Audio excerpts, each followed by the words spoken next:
In the 8th year of manned flight into space, the National Aeronautics and Space Administration prepared men and equipment for the most advanced manned mission to date.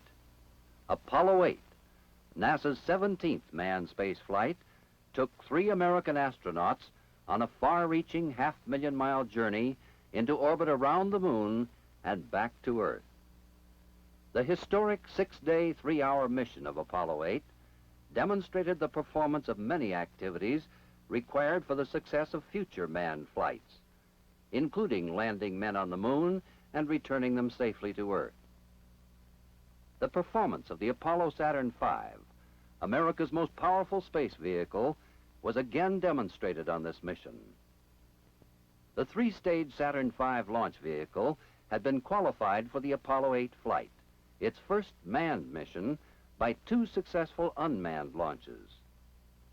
The flight worthiness of the command and service modules of the Apollo spacecraft had been proven on previous missions, including the 11-day manned Earth orbital mission of the Apollo 7.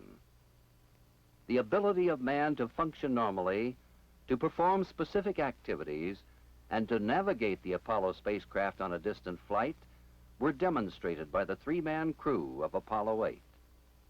Frank Borman, a veteran of the Gemini program, was command pilot for the mission. James A. Lovell, who had participated in 2 Gemini flights, was command module pilot. And William A. Anders was lunar module pilot. NASA and crew confidence in the Apollo 8 mission was very high. Although difficult, it was one of the least complicated of possible lunar missions and was well within the design capabilities of the Apollo Saturn V space vehicle.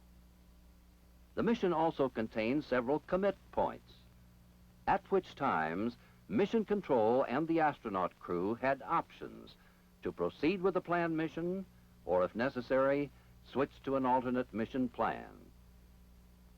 In demonstrating the performance of the crew, the Apollo Saturn V space vehicle, and the mission support facilities on a manned lunar mission, Apollo 8 accomplished the first of its primary mission objectives.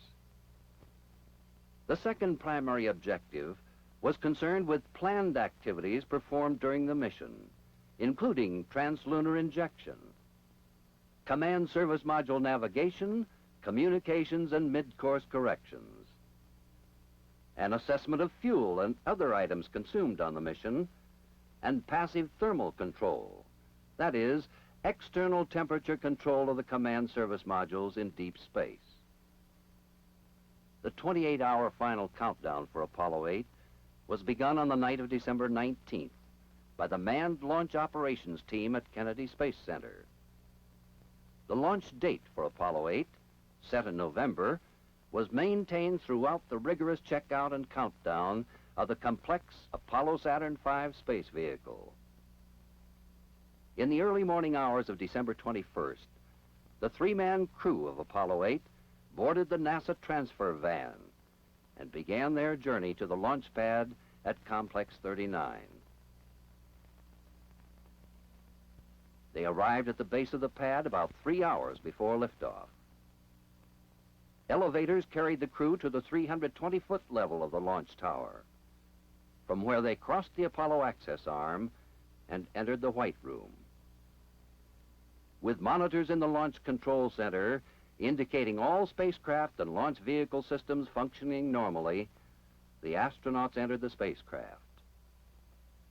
The countdown proceeded smoothly with no unscheduled holds. About 4 minutes before liftoff, the last manual check of all launch consoles was completed. At T-minus 3 minutes and 7 seconds, an automatic sequencer took over the countdown. As the clock reached T-minus 8 and 9/10 seconds, the engines of the first stage were ignited.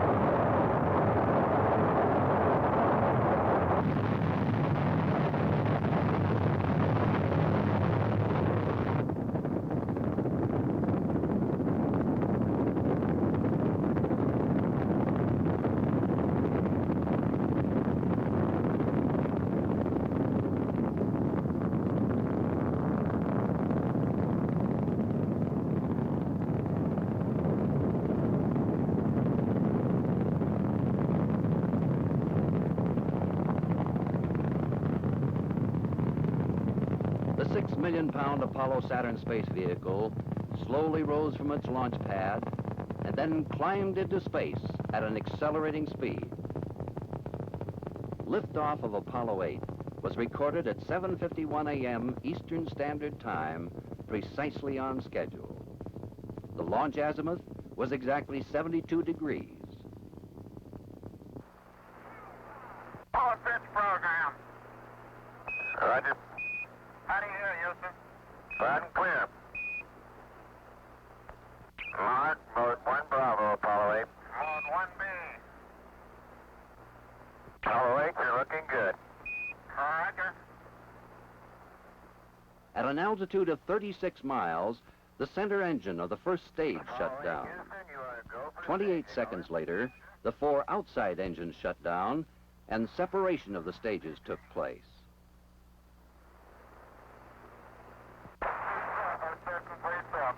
All right, you understand, sir.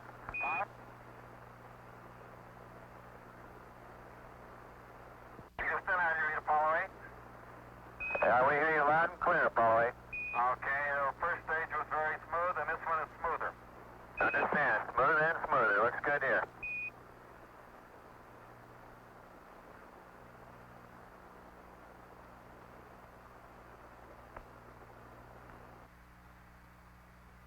Apollo 8, Houston, you're looking good.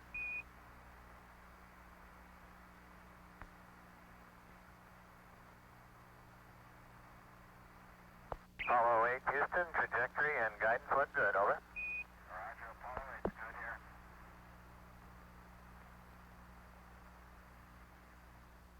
The 1-million-pound thrust of the second stage raised the speed and altitude of Apollo 8 to 6,800 miles per hour, 106 miles above Earth. At 8 minutes 44 seconds into the flight, Mission Control in Houston, Texas, confirmed second stage shutdown and separation. The third stage was then ignited for the first time to place itself and the Apollo spacecraft, a 283,000-pound payload, into a planned 119-mile-high Earth parking orbit. During 2 revolutions of the Earth, the crew checked spacecraft and launch vehicle systems in preparation for reignition of the third stage and insertion into a lunar trajectory. A similar check was conducted at Mission Control. This was the first commit point in the flight. After careful evaluation of all, Mission Control gave the go-ahead for translunar insertion. Apollo 8, Houston, you're looking good here, right down the center line. Roger, Apollo 8. Apollo 8 coming up on 20 seconds to ignition. Mark it, and you're looking very good. Roger.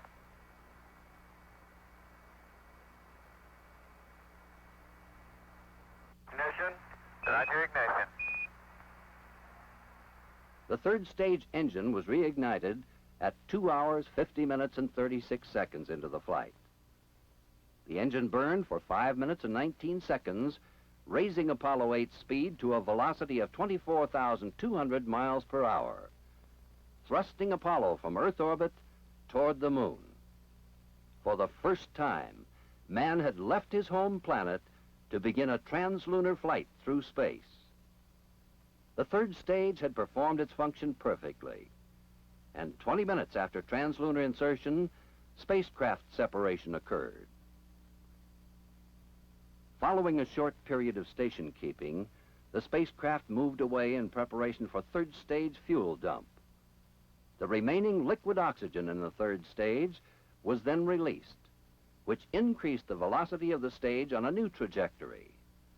This eliminated the possibility of recontact with the spacecraft by placing the stage in a trajectory passing behind the moon and into solar orbit. At 6 hours and 33 minutes into the flight, the astronauts tested the S-band high-gain steerable antenna. Flown for the first time, this small 70-inch wide antenna was used for most of the two-way transmissions between the spacecraft and Mission Control.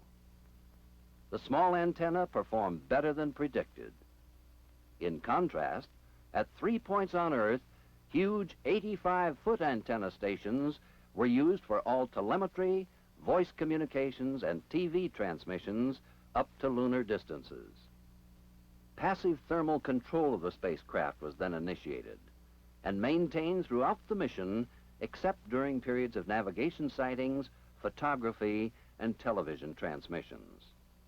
Thermal control is vital to the success of distant manned space flight and involves rotating the spacecraft slowly so that excessive heat will not build up on the surface facing the sun.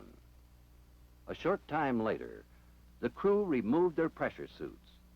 They wore lightweight flight suits throughout the remainder of the mission.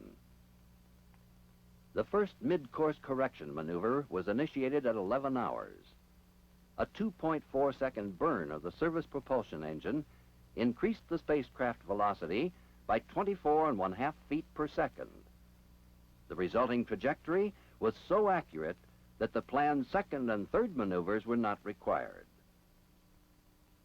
Command pilot Borman experienced some nausea at 19 hours. The two other crewmen also reported a feeling of queasiness. Following medication and a sleep period, all three men felt well and rested. They experienced no further physical problems. The first of 6 television transmissions was initiated on the second day of the flight at about 31 hours. Apollo 8, Houston, we just got it.